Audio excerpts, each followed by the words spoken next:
Жарайсың. Адам ауыз ашқалы, адам сөз басталды. Ата апа ақылан, айын айын асқаны. Жарайсың. Келесің. Отан сенің атана, отан olsun бауырым, отан өркен астанам, отан туған бауырым.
Şapalak uğramız. Жарайсың.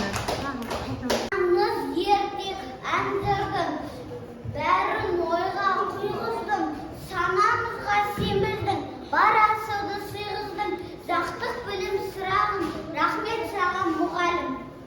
Мұғалімдер әжандар, білім іздегенде мен құлық қазандар, құшақ жайып, қарсы аламыз сіздерді бейбілім әнде, бүгін үшін қалар.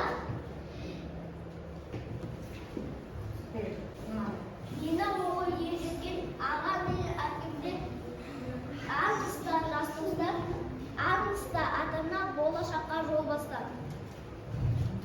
Әрмен сені қолға алып мен есік ашты мектептің ертеңгі сәуле жарықпен.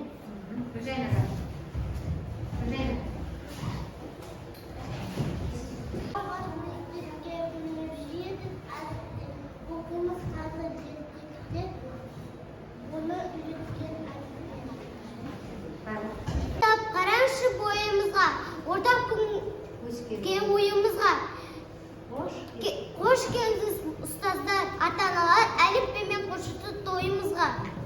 Жарақты жаумен жыр қысқан, Қылышты жаумен қырқысқан, қылышты жаумен қырқысқан. ең ежелгі астана, қасиетті Түркістан. Келесің. Есмин айт. Тәртіпті бала сүйінші, төбем көкке жетеді. Тәртіпсіз бала күйінші, басын төмен кетеді. Келесің. Ашыла берді алдыңа, кем дүние есігі. Соғылған сонда. Соғылған сонда алдыңа, әлде білім есігі. Келесің. Ай көрсетеді. Жағасында ертіс, Семей деген қалам бар. Бұған мұнда атақты Абай Мұхтар бабалар. Жарайсың. Көмегіңмен өзіңнің әліппем 42 таныс